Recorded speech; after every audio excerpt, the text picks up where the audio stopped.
Hello, good morning. कल से online class start करेंगे मैथ्स की। उससे पहले कुछ बातें कर लेते हैं मैथ्स के बारे में। मैथमेटिक्स जो सब्जेक्ट है, स्कोरिंग सब्जेक्ट है। वो सब्जेक्ट है कंपैरिजन में 100 आउट ऑफ 100। मैथ्स में और सब्जेक्ट के कंपैरिजन में इजीली आ सकते हैं। अब मन में आता है कि 100 आउट ऑफ 100 कैसे आएंगे, इसके लिए क्या करना चाहिए। तो आज पहले इसी टॉपिक पे बात कर लेते हैं कि मैथ्स के अंदर, मैथमेटिक्स में सबसे ज़्यादा आपके अच्छे होने चाहिए कंसेप्ट। सबसे पहली बात तो आपकी ये है कि कंसेप्ट बहुत अच्छे होने चाहिए। अब कंसेप्ट अच्छे कैसे होंगे, ये जिम्मेदारी है टीचर की और स्टूडेंट की, दोनों की। टीचर अपनी ओर से पूरी कोशिश करता है कि सारे कंसेप्ट उसको समझाएं, लेकिन स्टूडेंट के दिमाग में हमेशा क्वेश्चन आना चाहिए किसी भी टॉपिक को लेकर कि क्यों हो रहा है, कहाँ से आया, क्यों कर रहे हैं। जितने क्वेश्चन वो पुटअप करेगा उतने ही उसके कंसेप्ट अच्छे होंगे। पहली बात तो कंसेप्ट वो अच्छे होने चाहिए।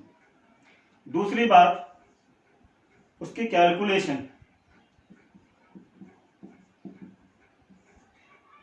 भी अच्छी होनी चाहिए। अब कैलकुलेशन मतलब बहुत बड़ी कैलकुलेशन नहीं, 12th में जो टॉपिक है उसमें कैलकुलेशन जो है बहुत कम है, और जो है वो बेसिक है। बेसिक कौन से वाले? जोड़ना है, घटाना है, गुणा करना है, भाग देना है, एडिशन, मल्टीप्लिकेशन, डिवाइड, ये सब की बेसिक चीज़ें सबकी अच्छी होती है। और जिसकी अच्छी नहीं है, जो उनके बचपन के पाप हैं, इम्प्रूव करने पड़ेंगे। तीसरी बात, कॉन्फिडेंस वो अच्छा होना चाहिए। मैथ्स में अगर आप कुछ ना कुछ करोगे तो आपका, अगर आप सही कंसेप्ट लगा रहे हो, सही कैलकुलेशन कर रहे हो, तो आपका आंसर आएगा। तो इसके लिए आप में क्या होना चाहिए? कॉन्फिडेंस होना चाहिए। चौथी बात जो है वो इंटरेस्ट। आपका इसमें इंटरेस्ट होना चाहिए। अगर इंटरेस्ट पैदा होगा तो बाकी सारी चीजें अपने आप होगी। अब मन में आता है कि इंटरेस्ट कैसे आएगा, ये काम मेरा है, इंटरेस्ट पैदा करना, ये काम मेरा है। पांचवी बात जो है, आपके पास कुछ ट्रिक्स होनी चाहिए। ट्रिक्स, ये काम भी मेरा है। अगर आप इन 5 चीजों को फॉलो करते हो तो मेरा आपसे प्रॉमिस है कि आप 100 आउट ऑफ 100 ला सकते हो। लेकिन जितनी बातें मैंने आपको बताई, इसमें पूरी ईमानदारी होनी चाहिए। अगर आप अपना काम ईमानदारी से करते हो तो ज़्यादा बड़ी बात नहीं है। 100 आउट ऑफ 100 बहुत सारे स्टूडेंट के आ चुके हैं, आपके भी आएंगे अगर आप इन सबको फॉलो करते हैं। तो आज मैं सबसे पहले जो टॉपिक लूंगा वो टॉपिक है मैट्रिक्स। एक्चुअली मैट्रिक्स जो वर्ड है ये सिंगुलर वर्ड है। एक मैट्रिक्स के लिए, एक आव्यूह के लिए काम में लिया जाता है, जबकि मैट्रिसेस ये आपका क्या है? प्लूरल है। बहुत सारी मैट्रिक्स के लिए इसे काम में लेते हैं। हिंदी में कहते हैं आवयु। अब देखो, आप जब भी किसी टॉपिक को पढ़ते हो तो आपके दिमाग में पहले ये आना चाहिए क्यों पढ़ रहे हैं, इसका यूज क्या है, तभी तो उसमें इंटरेस्ट पैदा होगा। अब आप सबसे पहले अपन बात करते हैं कि आव्यूह, मैट्रिक्स जो है ये होती क्या है, इसका यूज क्या है। सबसे पहले मैं इसका आपको बताता हूं यूज क्या है मैट्रिक्स का। यूज क्या है। देखो बिल्कुल स्टार्टिंग करते हैं। आप सबने लीनियर इक्वेशन सोल्व करी। For example x plus y equal to 6, 2x plus 3y equal to 8, यह आपकी लीनियर इक्वेशन पेयर है। आप सब इसको सोल्व करते हो। इसको सोल्व करने के बहुत सारे मेथड आपके पास हैं जो आपने 10th क्लास में अप्लाई किए होंगे।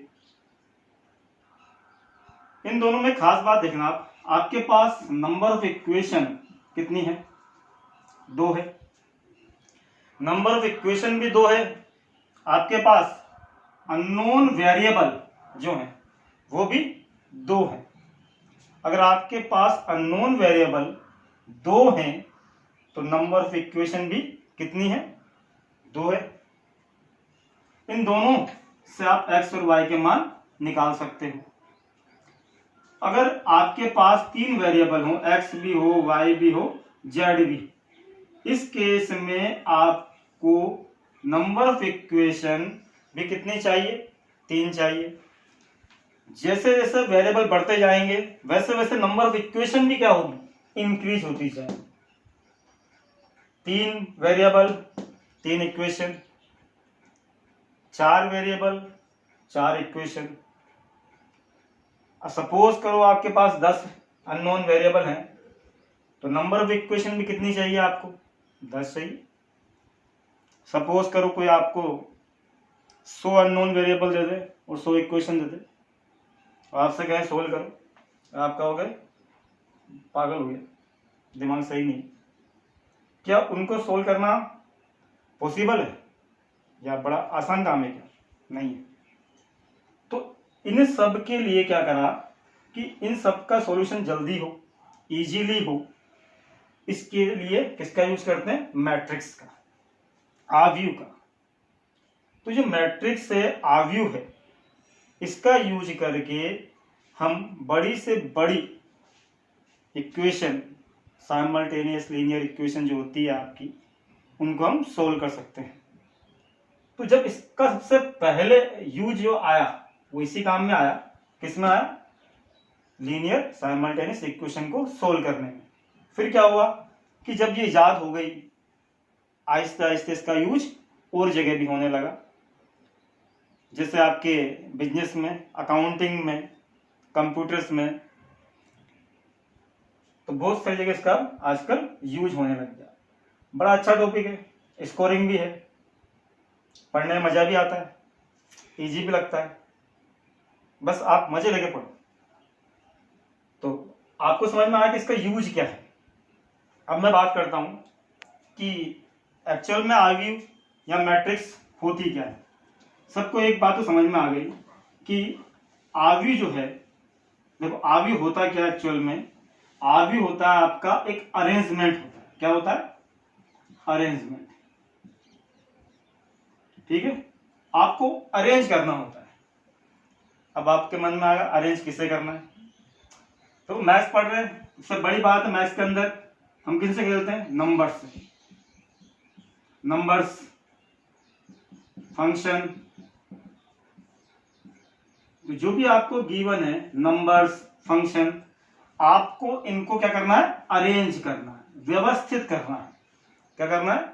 अरेंज करना है, व्यवस्थित करना है। अब आपके मन में एक बात आएगी, अरेंज या व्यवस्थित कैसे करेंगे? तो जो भी नंबर और जो भी फंक्शन आपको गिवन है, इन सबको आपको अरेंज करना है। किसके अंदर? रेक्टेंगुलर फॉर्म में, एक आयताकार रूप में। किसमें? आयताकार रूप के अंदर। किसके रूप में? आयताकार रूप में अरेंज करना है, पंक्तियों और स्तंभों के रूप में, मीन्स रो और कॉलम की फॉर्म में। फॉर एग्जाम्पल देखो, यहाँ लिखा हुआ है 2, यहाँ लिखा हुआ है 4, यहाँ लिखा हुआ है 6, यहाँ लिखा हुआ है 1। ये आपको अच्छे लग रहे? नहीं लग रहे?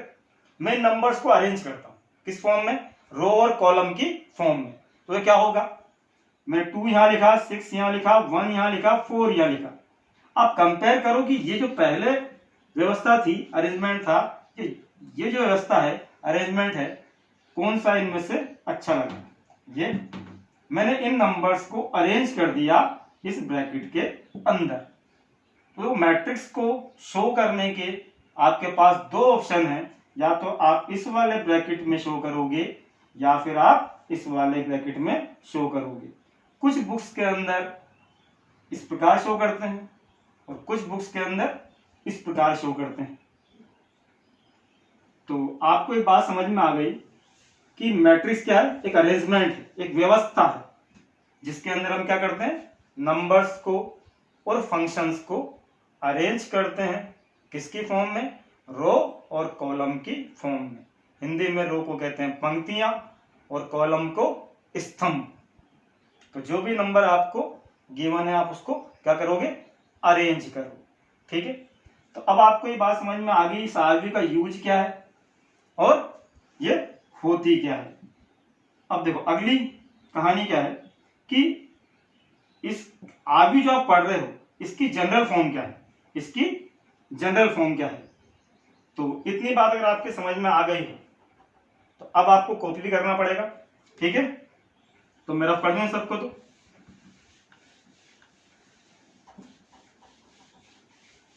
सबसे पहले आज अपन देखेंगे इंट्रोडक्शन, किसका, आरवी का। इसमें देखो जनरल फॉर्म क्या है, जनरल फॉर्म ऑफ मैट्रिक्स,